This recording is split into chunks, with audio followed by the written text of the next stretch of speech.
In 1967, Liberace unveiled pianos covered in 200 pounds of crystals. But there was one piano he kept hidden away, a mysterious gold leaf masterpiece from 1910 that he traded a Rolls-Royce for. Then, in the 1970s, it vanished. Thieves stripped off its gold, thinking it was real, and abandoned it. For 40 years, no one knew where it went. Now, the shocking truth about this lost treasure is finally coming to light. Orazio Valentino Liberace was born on May 16, 1919, in West Allis, Wisconsin. His birth was marked by both joy and loss. He was a twin, but his brother did not survive. His father, Salvatore, was an Italian immigrant who played the French horn in bands and silent movie theaters. Music was his passion, but it didn't pay enough, so he worked in factories and even ran a grocery store. His mother, Frances, had been a concert pianist, but like Salvatore, she had to take other jobs, working in bakeries and helping with the family store. Money was tight, and arguments about it were constant. By age 4, Liberace was already playing piano by ear. His sister Angelina gave him his first lessons, but he quickly surpassed what she could teach. His parents recognized his talent and, despite financial struggles, made sure he received proper training. At 7, he earned a scholarship to the Wisconsin College of Music, where he studied under Florence Betray Kelly. She became his mentor for 17 years. One of the most important moments in his early life came when he was 8. That year, he met the famous Polish pianist Ignacy Paderewski backstage after a concert at Milwaukee's Pobst Theater. The encounter was brief, but Paderewski's words encouraged him. From that point on, Liberace practiced even harder, trying to perfect his skills. By 13, he was already performing with orchestras and winning classical competitions. His technical ability was clear, but even then, he had something different.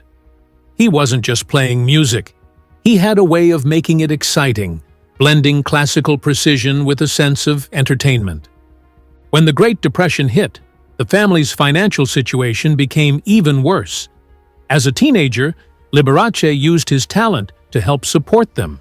He played wherever he could: movie theaters, weddings, speakeasies, and even dance classes. He adopted the stage name Walter Buster Keys and performed both classical music and popular songs.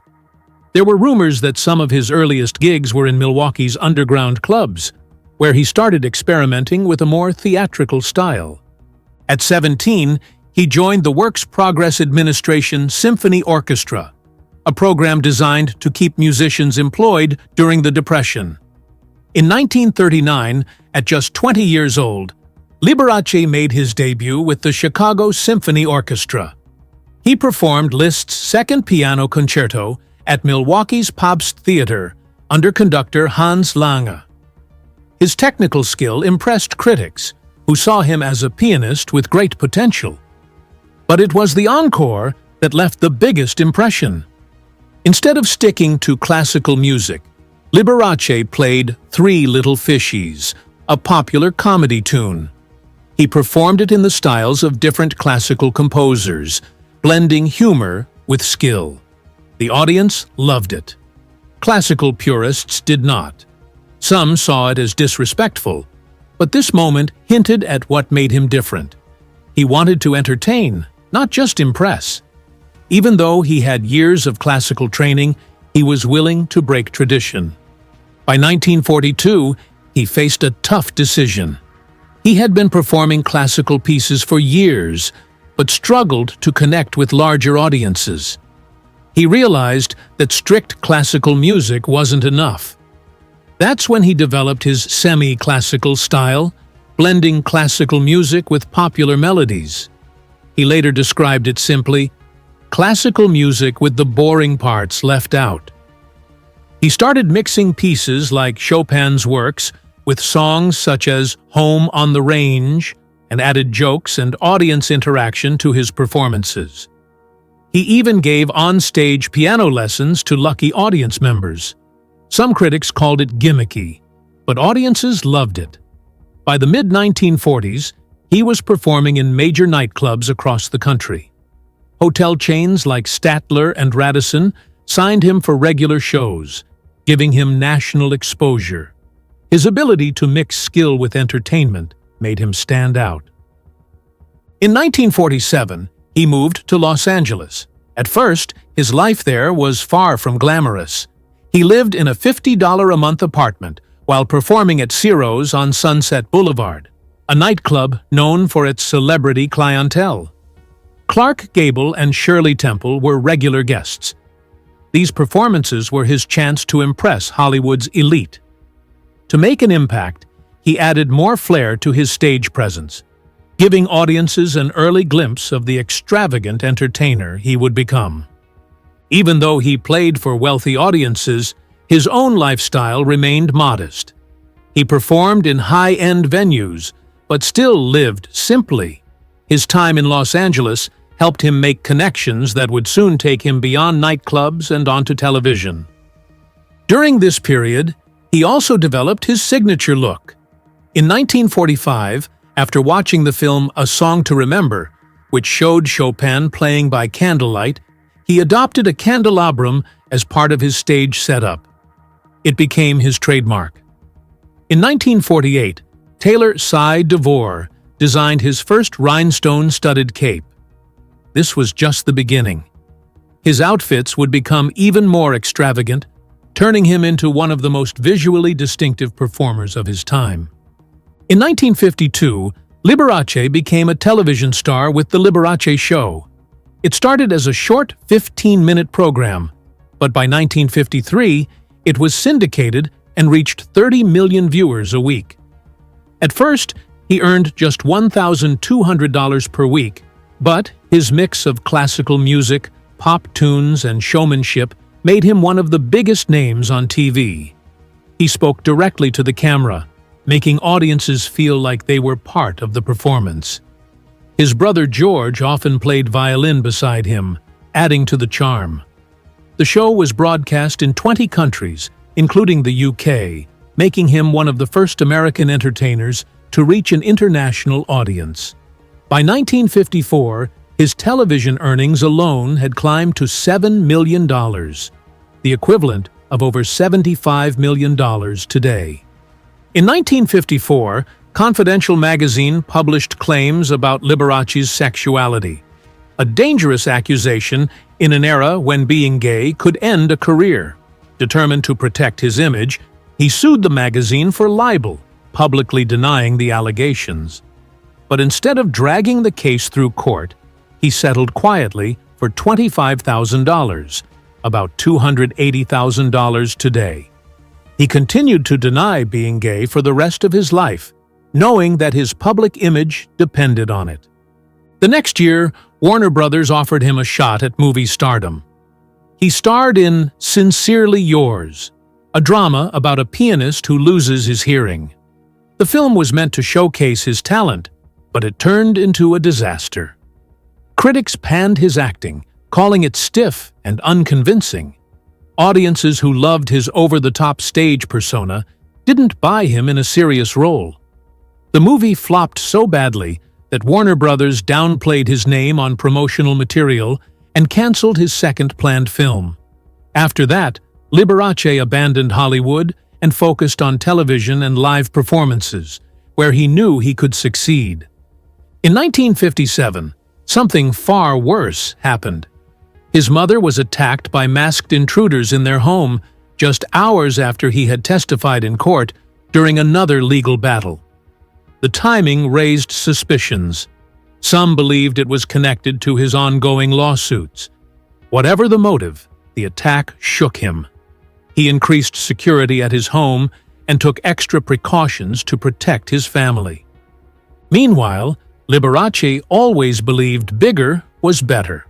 In 1953, he proved that once again when he bought a gold-leaf Bluthner grand piano. This wasn't just any piano. Bluthner had been making instruments since 1853. and some of the most famous musicians in history had played them. Brahms was one. Tsar Nicholas II owned one too. But this piano was different. It was covered in gold leaf, shining under the stage lights like a piece of treasure. For Liberace, it wasn't just about sound, it was about spectacle. This piano became part of his identity, a symbol of the showmanship that would define his career. That same year, he moved into a mansion in Sherman Oaks, Los Angeles. A house wasn't enough. It had to be unique. So he designed a swimming pool shaped like a grand piano. The edge of the pool had 88 tiles arranged like piano keys. A treble clef sat at the bottom. Every part of the house followed the same theme. Windows had designs inspired by sheet music. Fences were decorated with musical notes. It was a home designed for a performer who wanted every detail to reflect his love for music. The house became famous, but fame had its problems. Fans climbed fences, hoping to catch a glimpse of him or his one-of-a-kind pool. It became too much. By 1957, Liberace had enough and moved to Palm Springs, where he could have more privacy. His mother and brother stayed behind, and the house remained in the family for years. But the piano-shaped pool, like everything else he touched, became a lasting part of his legend. In 1956, Las Vegas changed forever when Liberace took the stage at the Riviera Hotel. His contract was unheard of, $50,000 a week, more than any performer had ever been paid in Vegas at that time. The Riviera had just opened a year earlier, in 1955, and it wanted something big to set itself apart. Liberace delivered. His performances were pure glamour, filled with dazzling costumes, dramatic lighting, and his signature charm. Vegas would never be the same. During this time, he met a young Elvis Presley. Elvis was just getting started, but his first Vegas shows at the New Frontier Hotel didn't go as planned. Vegas crowds weren't full of screaming teenagers. It was a different audience, and the energy wasn't there. But Liberace saw something in him. He gave Elvis advice that would change his career. He told him to add more sparkle, more showmanship. Soon after, Elvis started wearing gold lame jackets. A few years later, he took it even further with the rhinestone jumpsuits that became his signature look. The two even staged a playful photo shoot where they swapped outfits. Elvis put on one of Liberace's sequined tuxedos, and Liberace wore Elvis's simple sports jacket. It was a moment that showed their mutual respect. They came from different worlds. One played classical music with flair, the other was shaking up rock and roll. But they both understood that success wasn't just about music. It was about putting on a show. By 1960, Liberace had taken his act worldwide. That year, he performed at the Royal Variety Performance for Queen Elizabeth II. This was one of the most prestigious shows any entertainer could be invited to. Most performers dressed conservatively for the occasion. Liberace did the opposite. He walked on stage in a sparkling sequined tailcoat, catching the light from every angle. British critics were not impressed. They called his outfit vulgar and said it was too flashy for such a formal event. But Liberace never let criticism change him. He had always believed that entertainment should be exciting. He once said he played classical music with all the boring parts left out. The Royal Variety Performance proved that he would never tone down his style, no matter where he performed. Then, in 1963, he faced something no amount of sequins or gold pianos could protect him from. His health collapsed. Toxic fumes from the dry cleaning chemicals used on his costumes caused severe kidney failure, leaving him hospitalized for weeks. Doctors weren't sure he would survive. For the first time, his extravagant lifestyle had nearly cost him everything. But instead of slowing down, he did the opposite. After recovering, he went on a spending spree.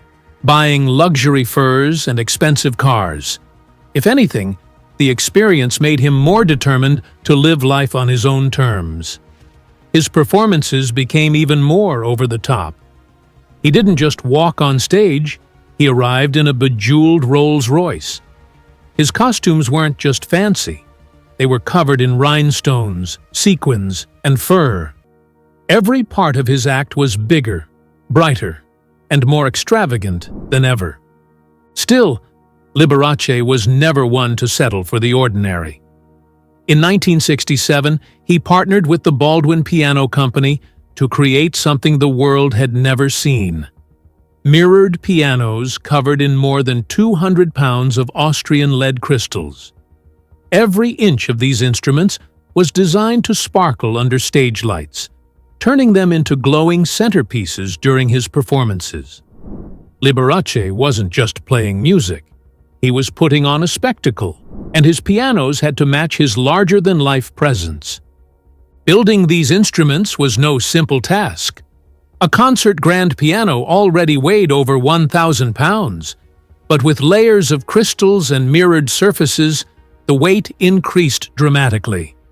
Baldwin's engineers had to reinforce the frames to prevent them from collapsing under the added pressure. The mirrored surfaces had to be polished to perfection so they would reflect light in just the right way. One of the most famous pieces from this collaboration was a 9-foot mirrored Baldwin concert grand, used for dueling piano performances at Caesar's Palace and Radio City Music Hall. These pianos weren't just functional. They were masterpieces built to impress. But there was more to this deal than music and design. Liberace made sure his contracts with Baldwin included secret clauses that required the company to gift him custom pianos for promotional purposes. This arrangement guaranteed that he always had the best instruments, while Baldwin gained massive exposure through his performances. The partnership helped cement Liberace's reputation as the ultimate showman, while giving Baldwin pianos a new level of prestige. Even after Liberace's death, his extravagant pianos continued to make headlines. In 2019, a legal battle broke out over one of his prized Baldwin pianos, a grand piano covered in 10,000 rhinestones. The Gibson Foundation, which had acquired Baldwin's assets after bankruptcy, claimed ownership. The piano had been sent to a Massachusetts music store for marketing purposes, but the store's owner insisted it had been gifted outright. The case dragged on for years, with courts debating contracts and ownership rights. In the end, the court ruled in favor of the Gibson Foundation, proving that even decades later, Liberace's pianos were still at the center of controversy. Behind all the glamour, these pianos were also built with advanced technology. Some had hidden hydraulic systems that allowed them to rise from beneath the stage or descend from above at just the right moment. Others had acrylic lids and reinforced internal structures to support the weight of thousands of crystals without affecting the sound. Baldwin's engineers worked tirelessly to ensure that despite their extravagant designs, the pianos still played flawlessly. But perhaps the most astonishing part of Liberace's piano obsession was the level of protection they required. His contracts included what became known as the Liberace Clause, which required venues to insure his pianos for at least $2 million. Some were insured for even more. Armed guards were also hired to protect them during performances and tours. No other musician had ever demanded this level of security for their instruments, but for Liberace, his pianos were more than just tools for playing music. However, in 1910, a piano unlike any other was built in Vienna. It was made for Austrian royalty by Johann Wendel and Stefan Lang, two master piano makers.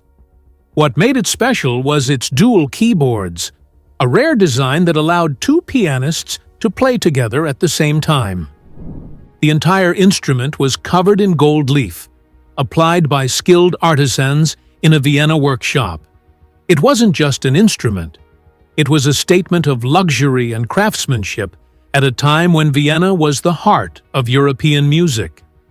Wendell and Lung had established their brand that same year, and this piano became one of their finest creations. More than 40 years later, in 1952, the piano found a new owner. Liberace was already gaining fame, not just for his music, but for his extravagant style. When he heard about this rare instrument, he wanted it for his collection. Instead of buying it with money, he made a bold trade, one of his Rolls-Royces for the piano. It was a deal that fit his larger-than-life personality. But despite its beauty, he never played it in public. The dual keyboards, while stunning, made the mechanics fragile. He preferred to keep it on display, alongside his other custom pianos, including ones decorated with rhinestones and mirrors. This piano wasn't just another instrument. It was a rare historical piece, now in the hands of a man who valued showmanship as much as music. Then, in the 1970s, the piano disappeared. It had been stored in a Las Vegas warehouse with other items from Liberace's collection. At some point, a thief broke in, but instead of taking the entire piano, they made a terrible mistake. They stripped off the gold leaf, thinking it was solid gold. Once the gold was gone, the piano was left abandoned, just a shell of what it once was. A masterpiece built for royalty had been reduced to almost nothing. After that, it seemed to vanish completely. No one knew what had happened to it, and for decades, it was assumed to be lost forever. Then, in 2016, an unexpected discovery changed everything. The Liberace Foundation received an anonymous donation. It was a piano, old and damaged, with no information about where it had come from. At first, no one realized what it was, but when experts examined it, they noticed details that matched the lost Wendell piano. Forensic analysis confirmed it. After more than 40 years, the piano had resurfaced. As it was being restored, another detail was uncovered. The keys were made of Polish ivory, a rare material that suggested the piano had been modified at some point in its history. Its journey had left it battered, but it had survived. Now, the piano stands restored, a reminder of both its royal past and its strange disappearance. Liberace built his career on spectacle. He dazzled audiences with extravagant costumes, grand piano performances, and an over-the-top personality. But beneath the glitter and rhinestones, he lived a carefully controlled double life. In an era when being openly gay could end a career, he went to extreme lengths to keep the truth hidden. He staged relationships, adopted a teenager to create a family image, and even took legal action to silence rumors. For decades, he maintained the illusion, but as time went on, the cracks in his carefully crafted persona became harder to hide.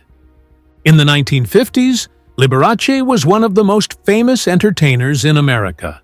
His flamboyant style made him a target for gossip, and speculation about his sexuality followed him wherever he went.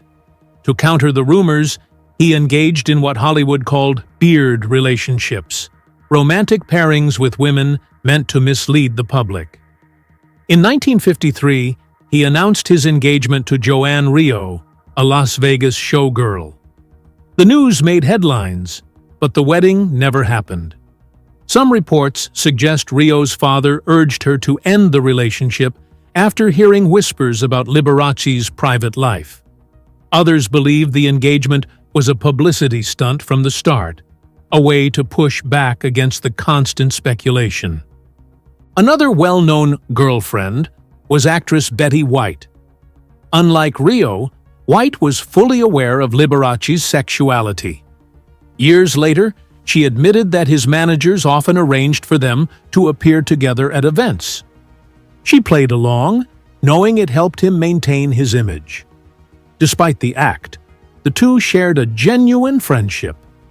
Liberace also made public appearances with stars like Sonia Haney and Mae West, further reinforcing the illusion that he was romantically interested in women. But the rumors never stopped. Instead of ignoring them, he fought back. In 1956, he sued the Daily Mirror for implying he was gay. He won the case and famously said, "I cried all the way to the bank."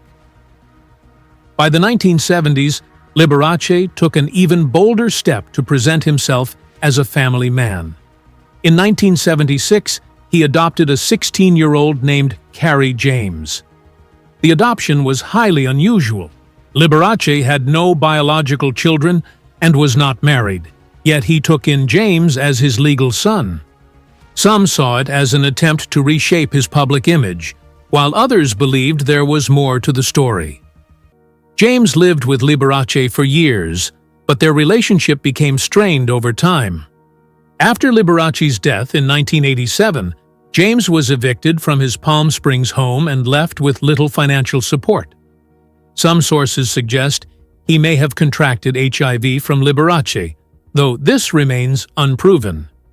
One of the most dramatic events in Liberace's personal life came in 1982, when his 5-year relationship with Scott Thorson ended in a bitter legal battle.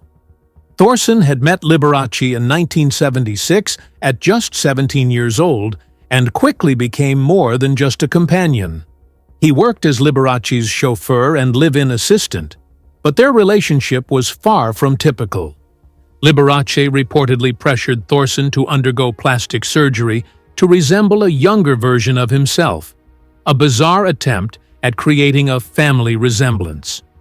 When their relationship ended, Thorson sued for $113 million in palimony, exposing private details about their life together.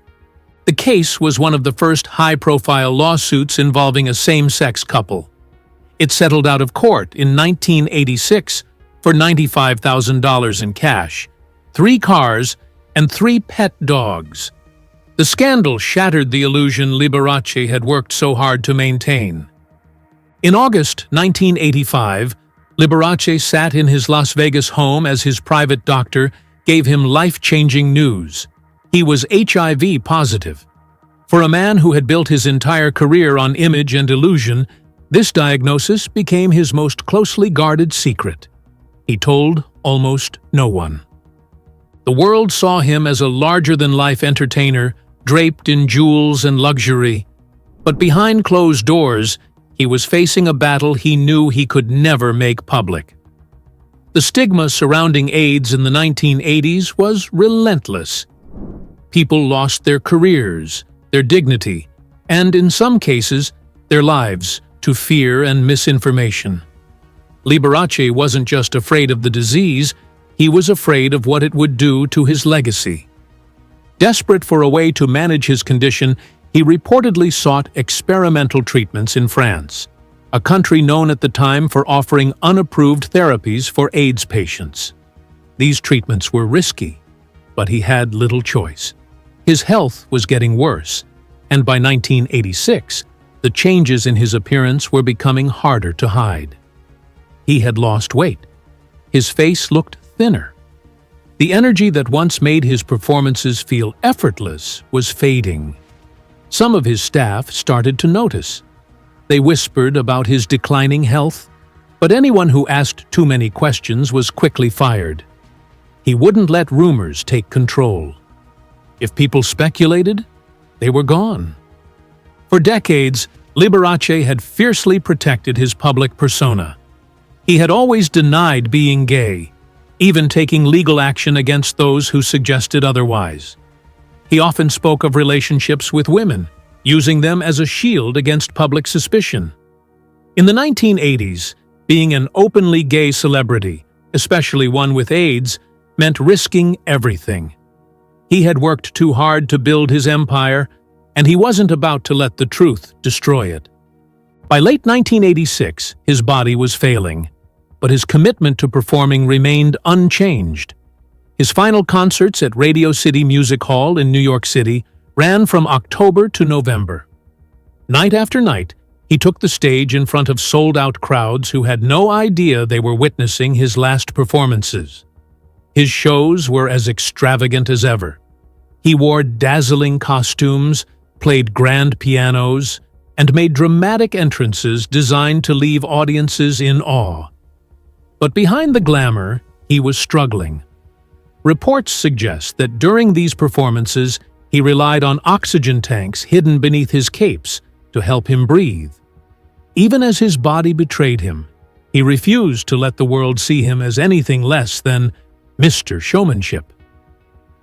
During his final shows, he performed I'll Be Seeing You, a song about longing and goodbyes. Most of the audience likely thought it was just another heartfelt moment. In reality, it was his way of saying farewell. 3 months later, on February 4th, 1987, Liberace was gone. As his health declined, he retreated to his Palm Springs home under hospice care.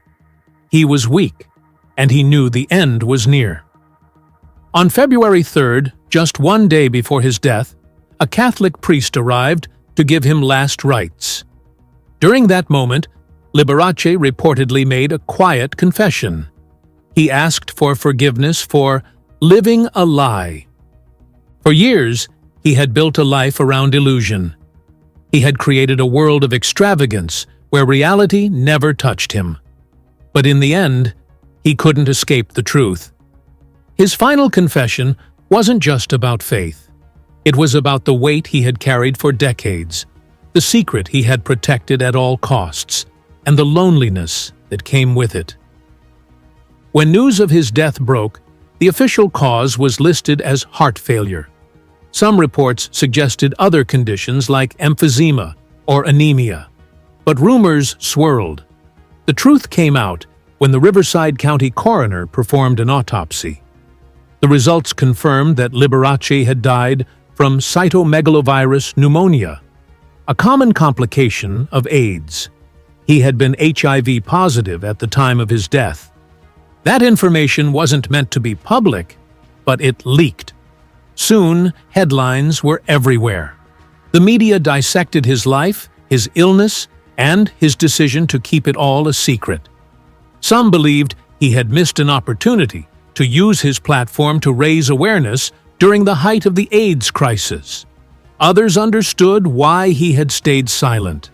Coming forward in the 1980s would have meant risking everything: his career, his reputation, and possibly even his dignity.